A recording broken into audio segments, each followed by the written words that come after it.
10 ways to relax and de-stress. Welcome to the Property Nomads Podcast. There's something a little bit different here. We talk about stress, what can lead to stress, and then how to relax as a result. A bit of a odd thing here. Hello, Facebook Live as well. First, pushing the boat out today, having this on Facebook as well as a podcast, YouTube, and other platforms. I've been told by Mentor to do these sorts of things, so happy to be able to do this. Push myself. Apologies if I sound a little bit flustered. Anyway, regardless of that, we all get stressed at some point. Sometimes our bodies realize it, sometimes our bodies don't realize it. The key thing is to be able to recognize when you're stressed. There's a multitude of ways to deal with it. These are probably my top 10 favorite ways that I would deal with stress as and when it builds up. If you're not sure how to de-stress, then think about what you enjoy doing. You might enjoy going for a walk in the park, walking the dog. You might enjoy going to watch sports of some sort. And remember that it is okay to relax and de-stress as well. There's no harm in relaxing. If you're like myself, you're always thinking about things, mentally on it 24 hours a day, and you might find it tough to relax. Don't worry, there are a few of us that are in the same boat as well. I do find it very, very tough to relax, but I've learned these 10 things. I do them every once in a while, and I do find that it helps to create that mental reset. That's the most important thing.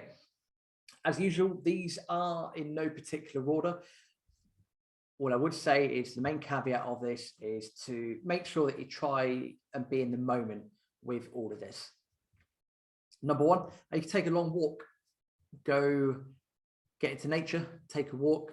For example, a little while ago, a couple of friends and myself walked 8 or 9 miles from Brighton to Lancing, so just further on down the coast. It was a lovely day. Absolutely brilliant. It's nice to put the phone in the pocket, not worry about things too much, have a nice walk, have a laugh, forget about things, a little bit of a breeze into the face as well. You don't have to walk along the seafront. You might not live near the seafront, but you can go for various walks in the hills, in the woods, in the forests. Have fun doing it. Be at one with nature is probably a good way to put it. So number one, take a long walk. Get out there, get into nature and relax. Number two, you can take a warm bath. There's something that people should probably do more of if you've got a bath, of course. Nothing better than, revealing all my secrets now, nothing better than a nice warm bath. Get a nice glass of red, put some candles on if you really want, plop some music on in the background, have a good bit of relaxing, have a soak and let the world go by.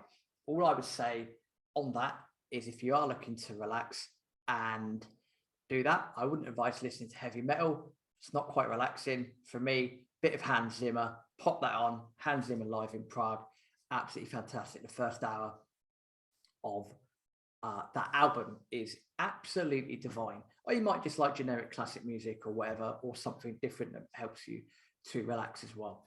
But a nice warm bath relaxes our muscles, or relaxes those muscles, I should say, and it helps you to sort of de-stress and declutter as well. Number three, ironically, because I'm recording some various platforms at the same time, but disconnect from all tech. Now, this is probably the trickiest one of the whole lot. This is something that needs to be planned, and if you've got a team, you need to communicate this with them. So, for example, what I try and do is on Sundays, try and get off my phones as much as possible, get off email, hardly look at things, detox away. Okay, yes, I might end up every once in a while watching a couple of games of football or NFL on a Sunday, so that you could say that's technically tech, but I certainly won't be around and about checking social medias or doing any of that sort of stuff. Listen to the Tim Ferriss show when he speaks to people. He's got people that will be able to go out and disconnect for days at a time, possibly weeks at a time. That is mentally quite a tough thing to do because as a as a business owner, you might be thinking, well, Rob, that's fine, but my business needs me. I need to be there. What if something happens, if my phone's switched off and no one can get hold of me, it's the end of the world, it's disastrous. That's not always the case. That's where you have to work on your systems and processes behind the scenes. But if you're going to take some time off and disconnect from all forms of technology, communicate that with your team. Let them know that's going to happen. And then that way they know you've got those expectation levels set out. So that's an incredibly important thing to do. Number 4 is journaling. Journaling is very, very useful. I've got 2 journals. I've got a morning gratitude journal, also got one for the end of the day. And the one at the end of the day helps to gather thoughts, things that have gone well, things that might have not gone so well, all these different facets. As with any sort of habit, it's important to take that time to get used to it, and maybe take 5 or 10 minutes out in the morning and in the evening to do both. Maybe you don't want 2 journals. Fine, pick one and do it. For myself, for gratitude journal, in the morning, it's very simple. A little mantra that I say to myself, I love life, I love myself. And Benjamin Franklin's early to bed, early to rise makes a man healthy, wealthy, and wise. So I'll write that down along with what I'm grateful for. So I normally do one thing that I'm grateful for. I mean, this can be examples I've done. This could be anything. Grateful for the fact I was born in England. That's almost a privilege in itself. Grateful for the fact I've got all my senses. All of that sort of stuff. Takes time, and somebody might think might sound corny, but if you then practice what you're grateful at, you probably appreciate more things in life as well. And again, mentally,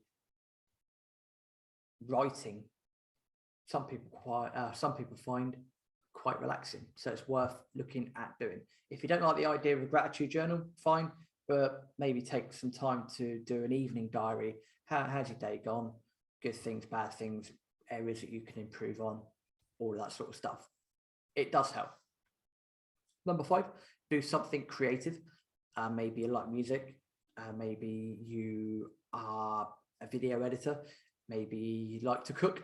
Maybe you want to bake something. All of these sorts of things. There's numerous studies out there that show how being creative can help you take your mind off of things. Learning a new skill is something that you can do. For myself, I want to get better at cooking, so I'm certainly learning a few things here and there off of various people. I also need to get back into learning Spanish, become bilingual, although people say I've mastered the art of bullshit already. Hey ho. So trilingual, maybe, if I put Spanish in there as well. But yeah, if you're finding that things are too tough and you're stressing out too much, try and find something creative to do. That'll put your cognitive ability into something else. Number 6 is to practice mindfulness at being in the moment. It goes back to that caveat at the start of this episode.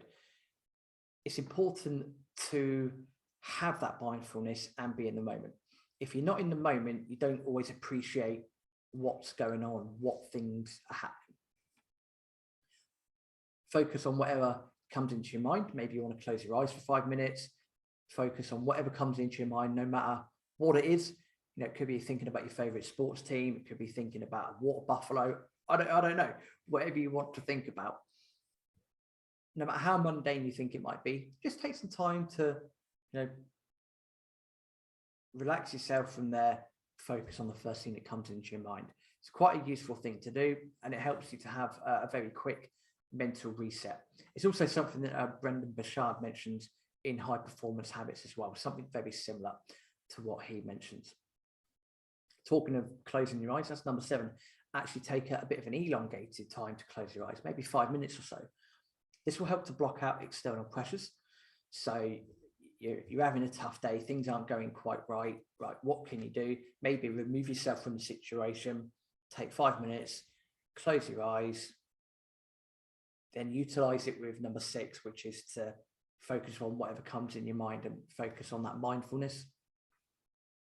You'll probably find after those 5 minutes or so, the external pressures are gone. You're back in the zone, so to speak, and you can crack on with rest of your day. Number 8, I could stare out of the windows mindlessly and aimlessly for a while. That's a bit different from closing your eyes. So if I, for the benefit of videos, if I turn to my side, I look out the window, got some really wonderful buildings to look at. It's a beautiful sunny day. There's not a cloud in the sky at all. It's absolutely delightful. If I've just worked on something that's been quite cognitively challenging, I'll just take 5 minutes and look out the window. I probably look a bit gomless if you ask the other guys in the office when they're here. I'll probably say I look a bit gomless doing it, but I find that if you're disconnecting in that way, even for a few minutes, that can help you get back in the zone, which is also quite useful. If you don't have a window to stare out of, find one and just have a look at the view and enjoy it for what it is. Number 9, stretch. Stretching is very important. It's very underestimated, I think. I'm not a guru of doing yoga or Pilates or anything like that, but having listened to people and read other things, stretching, very, very important thing to do. Maybe just stretching your legs, stretching your arms, arms above the head, really push your body on those sorts of things. Obviously, if you go to the gym, you're probably used to, or you should be used to, stretching beforehand and afterwards, and you'll know that relaxes your body, stretches out the muscles, and just helps to almost provide that essence of calm, so to speak. And lastly, imagine yourself somewhere nice. Visualization. This helps to relax your mind, the brain, and it helps you to reset. This is something I actually picked up from Ray McClellan of Angel's Den, I believe it is. So he taught me this, and this is a very, very good thing to do. It's actually quite a useful thing to do before you go to sleep, actually, because it helps your body to relax, which means you can fall asleep much quicker, which is always useful. So maybe you're imagining your ideal home, or you're imagining your ideal holiday destination or something along those lines. What you can do is sit back and close your eyes, put yourself in that moment. What is that moment? For me, it's either a mixture of being on a beach in Mexico with a nice little drink, sun's going down, it's very calm, it's very relaxing, or sometimes it'll be the photo I've actually got on my computer background, which is me standing right next to the El Castillo in Chichen Itza. Again, it's a perfect day. We're pretty much the only people there. I find that incredibly calm and relaxing as well. It takes me to sort of happier places, sunnier places, and that level of visualization can pretty much give you a spring in your step. Now, as mentioned at the start of the episode, there are loads and loads of other things that you can do. Maybe you've got pets and bits and bobs like that, and you want to play with them. That's a great way to relax and de-stress as well. But going over my top 10, number 1, 10 ways to relax and distress. Number 1 would be to take a long walk, get into nature, have some fun doing that. Number 2 would be to take a warm bath. Always good to have a bit of classical music in the background, maybe a glass of wine if you're that way inclined, and that will soak the muscles. Number 3, disconnect from all tech, go off grid basically for a sustained period of time. The best thing to do with that is to start small, and maybe take a couple of hours, then take half a day, then take a day. If you're going to do that sort of stuff, do communicate that with your team and your people. Do set up the necessary, I think it's called email notification or whatever it is, an out of office thing. That will really help. Number 4, journal. So you can have a gratitude journal for first thing in the morning, or you can have a journal late in the evening to reflect on the day. Just let the pen flow, write whatever comes into your mind. Don't overthink it. You'll find that really helps. Number 5 is to do something creative. Maybe that's learn a new language, do some cooking, do some baking, learn an instrument.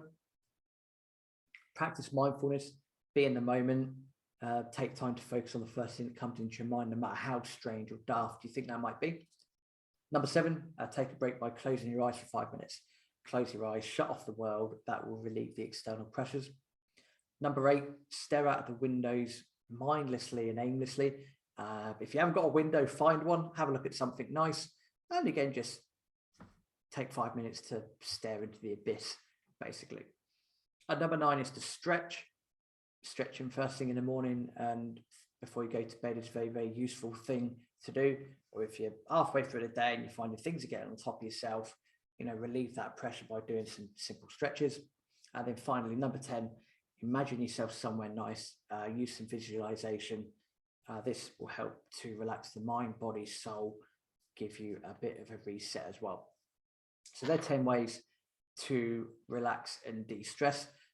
As always, thank you for subscribing to the podcast. If you haven't already subscribed to the Property Nomads Podcast, please do. Do follow us on YouTube, Instagram, TikTok, various social media channels that we're on. We love hearing from you. Thank you very much for your time. Until next time, hasta luego.